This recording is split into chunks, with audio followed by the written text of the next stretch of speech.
Stories, fables, ghostly tales.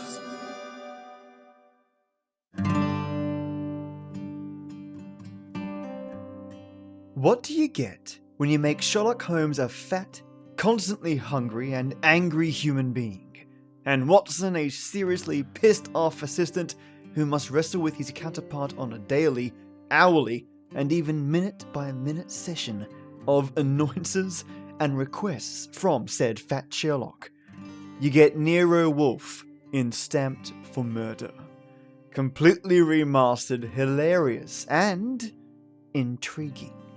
Seriously, folks, it's good to be back, and I hope you all had a wonderful New Year celebration and a great holiday break, because I certainly did.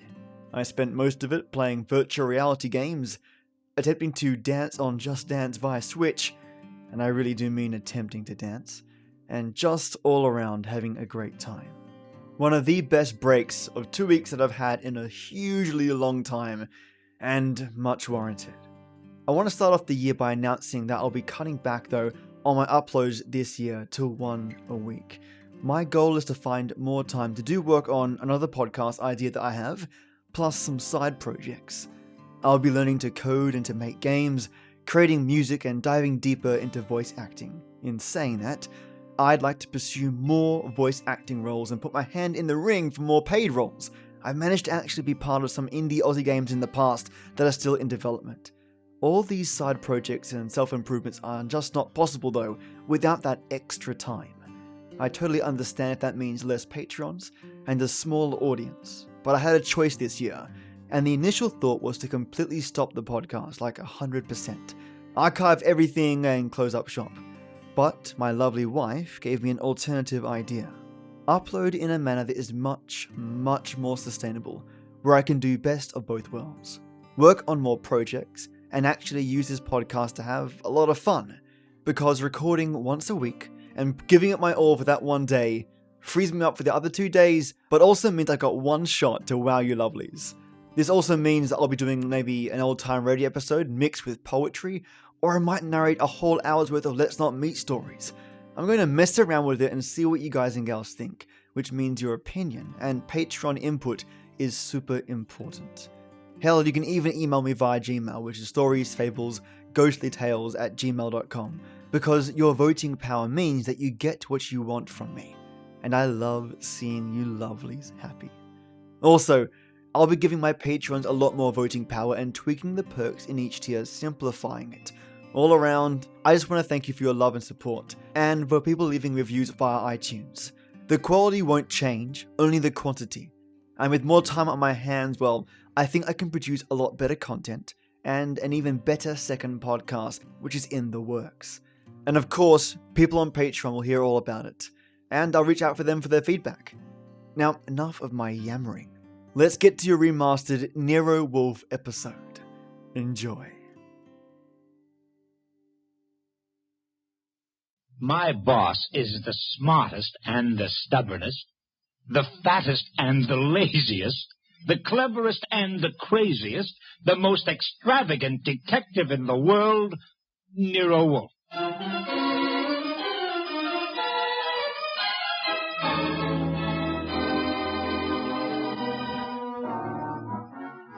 It's the adventure of Stamped for Murder, with that brilliant, eccentric private detective, orchid fancier, and gargantuan gourmet, Nero Wolfe, starring Sidney Greenstreet.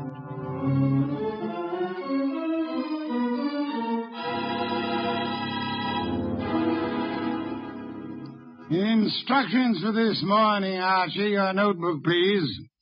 First, Mr. Salinsbeck. Inform him that the Long Island peafowl he sent were most unsatisfactory. Peafowl's breast flesh is not sweet and tender unless it is well protected from all alarms, especially from the air, to prevent nervousness. Long Island is full of airplanes. Look, Mr. Wolfe, I shall want a dozen chickens that have been raised on blueberries, and a fresh-killed lamb for tomorrow. Mr. Wolfe, please listen. There's... Mr. Goodwin, be quiet, and then dinner on the following day becomes a problem. Mr. Wolfe, dinner any day is going to be a problem if we don't pay Sausenbach's bill. Then pay it. With what? The bank account's empty. Ridiculous. There were $4,000 yesterday. But you bought that shipment of orchid bulbs from Wine-Old Gluckner. Mr. Wolf, we need money. You've got to stop eating and drinking beer long enough to earn some. You're an alarmist. Will you, for the love of heaven, stop turning down clients and turn an honest dollar? I've got a couple of prospects right outside the door. Send them away. No, sir. Send them away. Tell them I've gone to Egypt. Nothing doing, sir. Confound you, Archie. Obey order. Send them away. Miss Kent, Mr. Rodman, come in, please. Thank you. Confound you, Archie. You're mutinous. Yes, sir, and you're stuck with it. This is Miss Gloria Kent and Mr. Rodman. They arrived as advertised with a pressing problem. Good morning. You people are here by sufferance only. I shall speak to Mr. Goodwin about it later. Yes, indeed. I don't like pressing problems, Miss Kent. What are yours? My father. Indeed, I'm not a court of domestic relations, Miss Kent. What did your father do? Beat you? Withhold your earnings? Discourage your suitors? Mr. Goodwin should have informed you this office does not undertake cases involving marital or family problems. But that's not... If Mr. Goodwin had not been beguiled by your pretty face, he might have warned you and avoided this embarrassment to you and annoyance to me. Now, take it easy. How many times have I told you you don't know how to handle women? Then suppose you let Miss Kent handle me. Well, it's simply this, Mr. Wolf. I had some money my mother left me. My father's just spent it without my permission. I want it back without a scandal. Thanks, Miss Kent. How much? How spent? $10,000. Father bought a treasure map. Indeed, from whom? A pair of swindlers named Cross and Halleck. They've driven him crazy, talking about fortune salvaged from the SS this and the SS that. He's got a map and old letters he studies. He's childish. Many fortunes have been recovered. Many more await on the sea bottom. How do you know your father has been duped? Well, I know. You do, Mr. Rodman. Yes. Cross and Halleck bought some old letters from me, written by my grandfather from Hawaii. They used them to manufacture the map and evidence. And that's what they sold to Kent. Father thought he was being so clever. He had the paper analyzed. Of course, the document research laboratory said the letters were genuine. They were. But something new had been added. I'd have never known if Mr. Rodman hadn't told me. You're a party to the swindle, Mr. Rodman? I was not. I never knew what they were up to. Mr. Wolf, you've got to help me. I can't do anything with Father. I can't convince him. Even Mr. Rodman can't. No, Miss Kent, I'm sorry. This is not for me. But you must. You must. Not in my office, madam. No tears. Please, Archie, stop her. Okay. Archie, when Miss Kent has finished her disgraceful exhibition, show them out. How dare he walk out on us like... Easy. I know him. You don't. He gets into a panic when women cry, or else he's curious about what Fritz is cooking for lunch. Now, just wait a minute, please. Oh, aren't you ashamed of yourself walking out like that on that poor kid? That hysterical gamma. She's lost all of her money. She needs help. I charge high fees, Archie. So charge a small fee. Do you want her to starve? Good heavens. Starve? How monstrous. I'm not kidding. While you'll be in here smelling your dinner, she and her father will be starving. I thought you were bringing me a paying client. Well, this is different. She's, Beautiful. Archie, you're impossible. Oh, very well. Go back into them. Get names, addresses, facts. I am not committed to Miss Kent's case, but we'll see. Be a tribute I paid for your witness for a pretty face.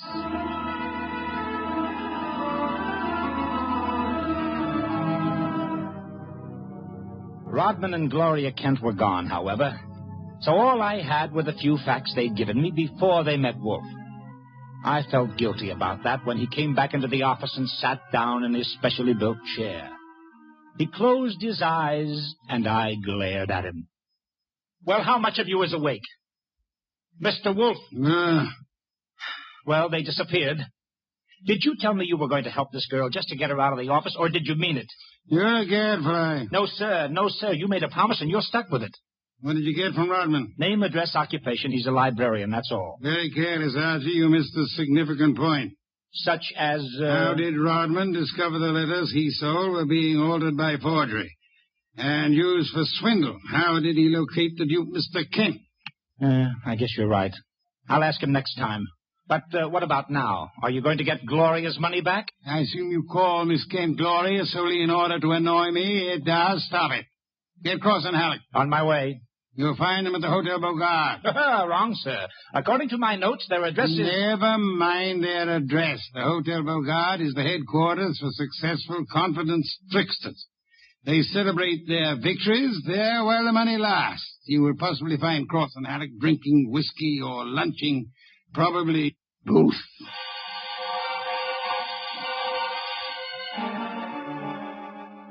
I located Cross and Halleck in the hotel bar and lured them back to our place on 35th Street. Wolf was sitting behind his desk with his hands crossed on his impressive middle, at peace with his lunch and the world when I ushered them in. He sat bolt upright and scorched me with a look. Good afternoon, Mr. Wolf. The tall one's name is Cross, the short one is Halleck. They want to help me invest my money. Gentlemen, Mr. Nero Wolf. What? Who? Hero Wolf. Hey, what is this? Confound you, Archie. How drunk are they? Not too drunk for business. Let's get out of here. Come on. Wait a minute. You want me to keep him here, Mr. Wolf? Not by violence, Archie. Come back here, gentlemen. Unless you want 7 years in the state penitentiary. Unless what? You got nothing on us, Wolf, nothing. I have the Kent case. A Kent? That's a laugh. We're sitting pretty. You are not, sir. You imagine you possess legal immunity. Mr. Kent believes you are a grotesque balderdash and will not sue for fraud. Miss Kent cannot sue because she is reluctant to accuse her father of wrongfully obtaining her money. Ergo, you think you're invulnerable. Now, listen. But you forget me. I'm a detective with a fee to earn. A big fee. Quiet, Archie. I am determined to get that fee. Therefore, as Miss Kent's agent, I can and will bring action against you. I'm indifferent to her tears or her father's disgrace. I'm indifferent to anything outside of money.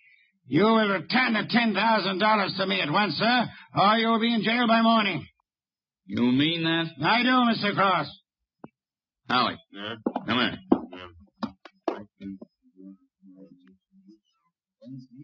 Come on, hurry. Okay. Here, Mr. Wolf. Halleck and I have decided we don't want to get in any trouble with you. Here's your $10,000. Let's have it. Give the dough to Kent, Mr. Wolf, and get the letters and map back for us. You've got a reputation for being tricky, but honest. We trust you. Come on, Halleck, let's go. Well, how about that? Preposterous. No, sir. Take a look. $10,000, genuine coin of the realm. That man Cross is a fool. Does he imagine I'm to be fooled so easily? What do you mean he left the money? He surrendered too quickly, Archie. Too easily. And that money in the envelope he was carrying all ready to refund. Why? Well, maybe he's got a better sucker. I heard him mention a Ben Sanford. Nonsense. Does he need Kent's forged letters and map to cheat this Ben Sanford? Couldn't he prepare another set? I guess you're right. Something's fishy. In any event, it's no concern of mine, thank heaven. Why not? I'm not committed to Miss Kent in any way. As a favor to you, I undertook to regain her money. I have done that. You may take it back to her and obtain the forged papers in return. But, Silence, Mr. Goodwin. Go to your red-haired charmer. Leave me in peace. I intend to spend this afternoon with my New World Atlas.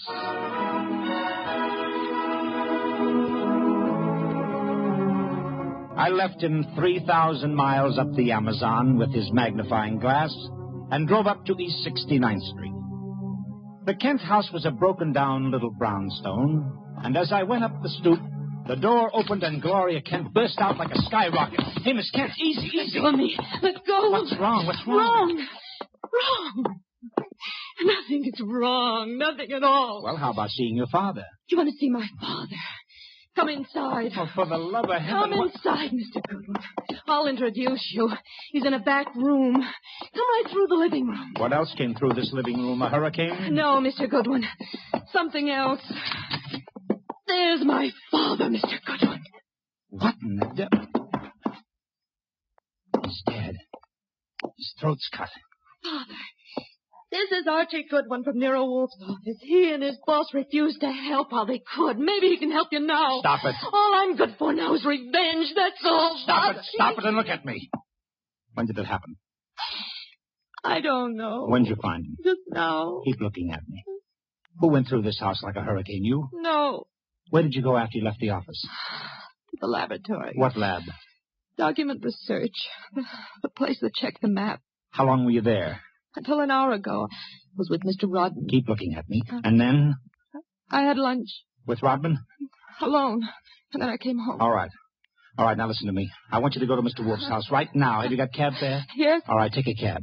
I've got to stay here, but I'll call Mr. Wolf and tell him you're on the way. Now, get.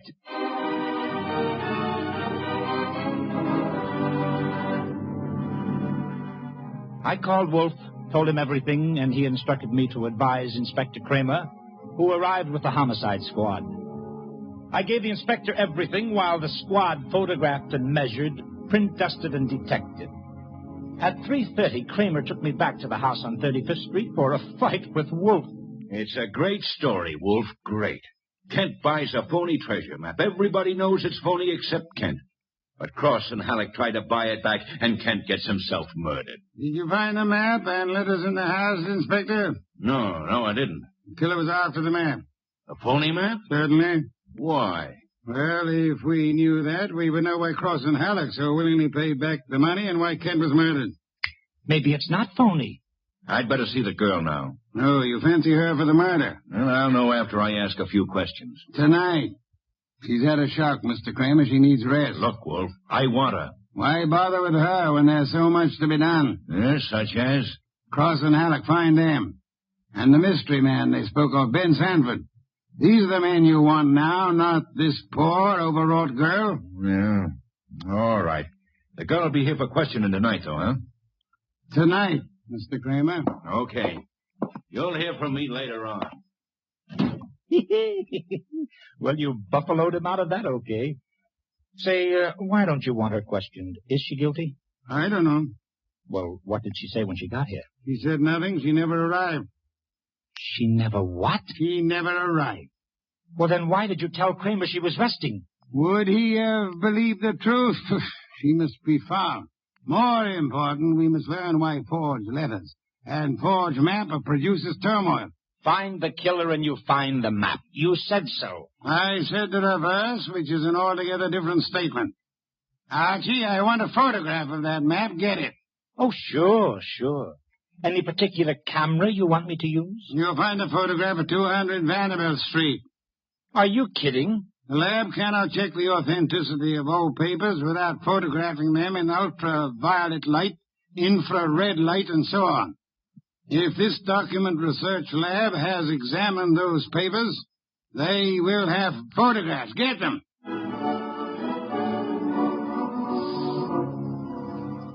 He got out of his chair and waddled back to the house elevator. It was 4 o'clock and time for his regular afternoon session with the orchids. I drove down to the document research laboratory on Vanderbilt and got such a shock that I grabbed the office phone and dialed Wolf at once.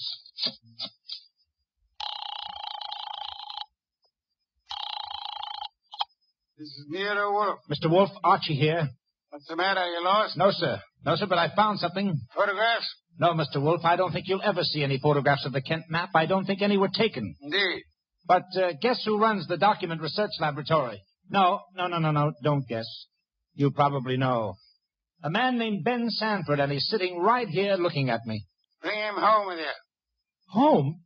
But it's 4 p.m. This is the sacred hour when you pray over your orchids. Then Mr. Sanford can join the ceremony.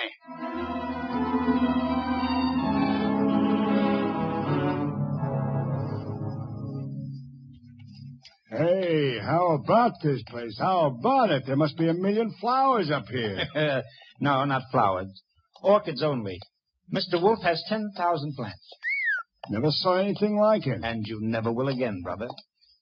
Hey, what kind is that on the bench? Oh, that's our pride and joy. Odontoglossum harryanum. Above them, the Van Petersirana, and the pink ones are the Coelogiani panduratas. Now, the large object, mulching flower pots, is Nero Wolf. Mr. Wolf, Ben Sanford. Good afternoon, sir. Hi. I came along to be obliging. I've got nothing to say about anything. How much have you offered Cross and Halleck for their treasure map? No comment. Mr. Sanford, I'm going to make some assumptions. I assume that you are not, in fact, a document expert, but an accessory to the fraud of Halleck and Cross. No comment. That you actually prepare fraudulent maps for those swindlers, and then in the guise of an expert guarantee their authenticity. No comment. But this you must answer. You did guarantee the authenticity of the map and letters Kent bought its own record. All right, I did. Then will you admit they were forged? What are you, a comic? No. You guarantee the value of the Kent map? Yes. As an expert? Yes. Then you've convicted yourself of murder. What? Murder? What is this? Mr. Kent was murdered, sir. Evidently for the map and letters he bought. But of all persons involved, you alone believe in the value of the map. No one else does. Therefore, you alone would have murdered Kent for the map. For the love of... Now, wait a minute. Chew it over, brother, chew it over. Either way, he's got you. Okay, you want me to level? Here it is. Level, Archie. Okay, boss. Thief-type talk. It means tell the truth. It's like you say. The letters were bought from Rodman. I forged the map and evidence onto them. I guaranteed them to Kent. It was a swindle. The letters are without value? Oh, sure, they're old, that's all, from 1851. Just tired family gossip and stuff. Indeed. There we have the problem again, Archie. Mr. Kent is swindled with a map and letters that are known to be worthless. He alone believes the fantasy of the treasure. There isn't any treasure, never was. Yet Cross and Halleck refunded the swindle money so eagerly. It is obvious they want those worthless documents back badly. Someone else wants them so bad he murders Mr. Kent. Why? I don't know. Archie, we must find the girl. There's a chance she turned to Mr. Rodman for refuge.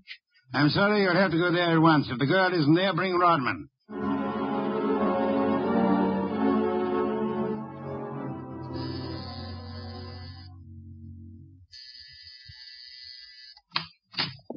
Yes? Hello, Rodman. Remember me? I'm Archie Goodwin from Nero Wolf's office. Oh, yes, good. I came to get Gloria Kent. There's been a change in plans. Tell her to come out, please. Gloria? Well, she's not here. Why should she be? Haven't you heard? Heard what? Well, I guess you'd better come down and see Wolf. Mr. Goodwin, I'm afraid I can't. I'm rather busy. Look, Rodman, maybe you ought to know. Old man Kent was murdered. What? Yes, just after you and Gloria left us. Kent murdered? Well, this is awful, Mr. Goodwin. You want to see Mr. Wolf now? Get your hat. Murder? Well, believe me, I never wanted this. I'm going to tell Nero Wolf the whole mess. Every word of it. Okay, then. Come on, let's go. Yes, of course. Just a minute. I'll get my hat in the bedroom. Murdered? Kent? I never dreamed. Oh. Come on, Rodman. Come on. What? I didn't hear you. Oh, Rodman. What the... Rodman. Oh, Rodman.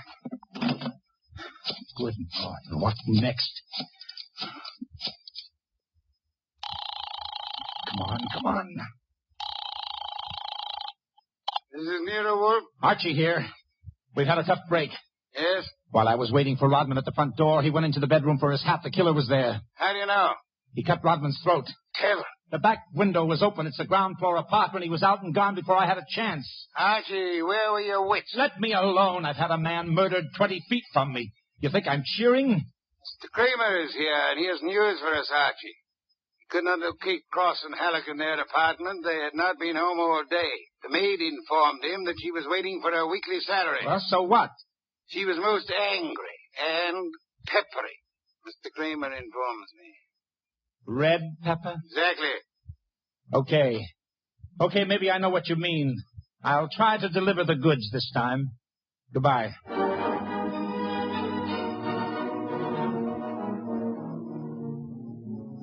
I drove down to the apartment house on Gramercy Square where Cross and Halleck lived, took the elevator up to the 10th floor, found the right door, and slipped in with a passkey.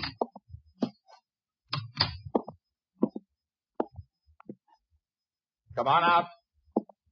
Come out wherever you are. I know you're in here. You fooled Kramer pretending to be the maid, but you didn't fool Wolf. You'd better... Gloria! Cut it out, you idiot. Lay off. Archie, you don't... Archie Goodwin from Nero Wolf's office. Remember me? Go. Give me the gun, Gloria. Give it to me. That's right. Who did you think I was? Halleck. Oh, brilliant. So Wolf figured you out, huh? Oh, you are a brave girl. They killed your father. You came up here and waited for them. You were going to kill them right back, huh? Oh, that red-headed temper. And you bluffed Kramer into thinking you were the maid. I had to do something. It was the only thing I could think of. To come here and kill him. Well, you're coming home with Archie. And just remember one thing. When Wolf's working for you, don't try to do any thinking.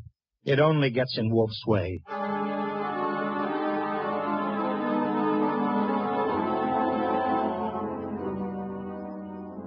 I got Gloria Kent back to the house at 7 o'clock.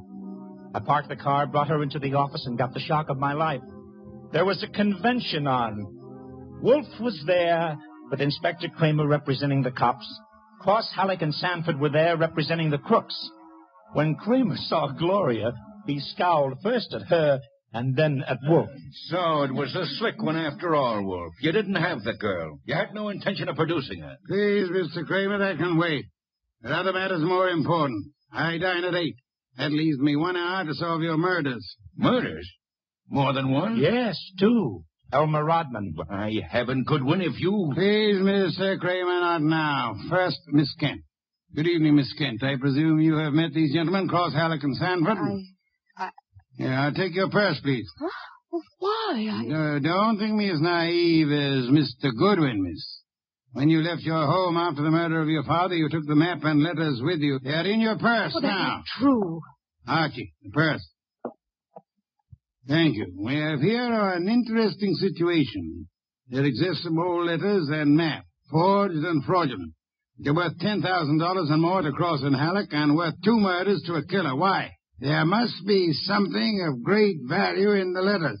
Such as? Something which Mr. Sanford could not see, although he worked on the document closely. Yet something which could be made manifest. What is the answer, Miss Kent? You know it? I swear I don't. Secret writing, Archie. Bring the chafing dish from the dining room. Right.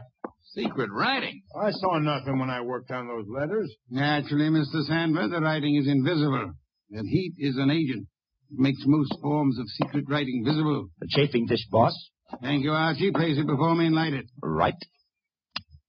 Now I open Miss Kent's purse. From it, you see, I withdraw these ancient letters which he took from her house after her father's murder. That's not true. Archie. That's enough, Gloria. That's enough. From now on, you just listen. We remove the letters from the envelope and toast them gently. The secret ink vintage 1851 will easily succumb to the agency of heat. Careful. Those envelopes will catch fire. Hey, they've caught. Don't be upset, Mr. Cross, Mr. Halleck. The envelopes! They'll burn safely in the dish. We can concentrate on the writing. Watch closely. I don't want to be accused of trickery. You fat fool. The envelopes are everything. Put them out, Sanford. Don't sit there. Put them out. Why, Mr. Halleck? Well, the stamps, the missionaries, they're worth a fortune. The missionary. Of course. You know that. Mr. Cross knows. So does Mr. Sanford, right? Yeah. Oh, Sanford knows, you old fool. Let me... But Mr. Sanford is not alarmed. Why not, sir? I don't know what you're talking about. $50,000 or $100,000 is burning before your eyes, Mr. Sanford. Cross and Halleck are burning their fingers, putting out the flaming envelopes. And you sit there quite indifferently. Why? Well, You know the value of the missionary stamps on the letters you bought from Rodman. But you know these aren't the real letters. Isn't that it? Not the real letters? I told you I'm tough to crack, Wolf. You didn't fool me with those dummies. Dummies, how do you know? Mr. Cross didn't know. Mr. Halleck didn't know. How did you? Well, I'll tell you, sir. Only one man could know I was framing Miss Kent as a decoy. Only one man could know I prepared these dummy letters and pretended to take them from her purse. And that is the killer. The man who murdered her father and stole the map and letters this morning. You, sir, Mr. Sanford. Well, I'll be... Mr. Kramer, there's your killer. You'll find the missing map and letters on him or concealed in his home or office. You won't need the evidence anyway. Look at his face. He's self-confessed. Self-confessed like fun. He was booby-trapped.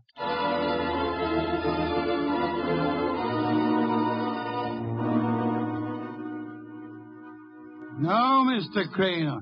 Not a complicated case, really. Very simple. Elmer Rodman sold a packet of old family letters to the swindlers for a small sum. They used the letters to perpetrate their fraud on Miss Kent's father. And the stamps on the letters were valuable? They were a special Hawaiian issue 1851, Miss Kent. nicknamed missionaries, because missionaries use them for writing home. They are extremely rare stamps worth upward of $25,000 each. Hey, no wonder they were worth 2 murders. We found 5 of them on Sandwin. Excellent.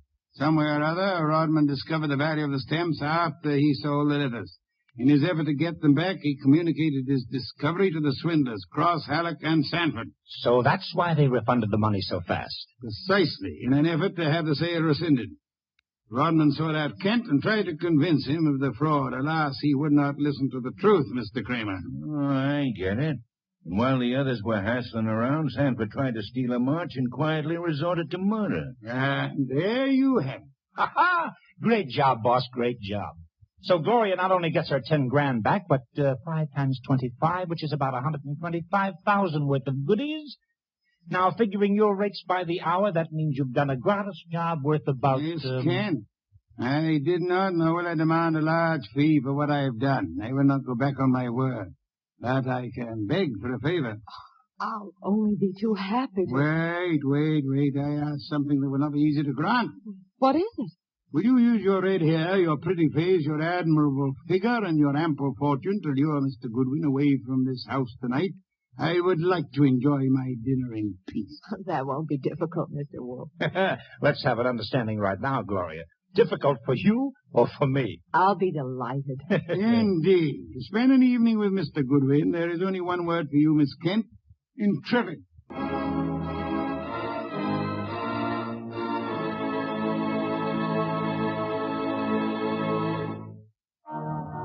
You have been listening to The New Adventures of Nero Wolfe, starring Sidney Greenstreet. Tonight's story by Alfred Bester was based on the famous characters created by Rex Stout, produced by Edwin Fadiman, and directed by J. Donald Wilson. In the cast were Wally Mayer as Archie Goodwin, and Gene Bates, Howard McNair, Jay Novello, Larry Dobkin, Bill Johnstone, and Herb Vigran. Music by Joseph Enos. Next week at this same time, Nero Wolfe and Archie will bring you The Case of the Careworn Cup. Don Stanley speaking. The preceding was transcribed. 3 chimes mean good times on NBC. The chimes ring for Dennis Day and Judy Canova tomorrow night on NBC. Also, Judy Canova prepares to go operatic tomorrow because her special guest is Ezio Pinza. This is Chester William Bendix Riley. The Man Called X follows on NBC. Thank you all for listening. It's super late, so I'll keep my outro short, returning to normal next week with full stories and thank yous. I want to thank my patrons though, so I don't miss you amazing people. A huge thank you to my old night tea titan, Maya, the queen that hurtles this podcast into majestic space. Where would I be without you, Maya? And my 2 amazing, jaw-dropping white tea warlords, Lee Bauer, the Leadster, and Paige Kramer, the Wizard, the Sorceress, nay, the Druidess, the 2 shining stars that twinkle in my eyes, and my Earl Grey enforcers, Just Heather, Juicebox Andy, Peter Raffelli, Michelangelo Iacone, Divided by Zero, Leah Fassig, Alia Arcane, and Selstra. Thank you all immensely. Also, those who are donating to the show below $5 per month, I'm going to include you in the thank yous as well, because why not? You also help make the show what it is. Now, I'll be reaching out to you lovely patrons for your feedback, and with more time I can be more vocal and actually talk to you more, if that's what you'll like or want, and welcome your honest opinion through Patreon.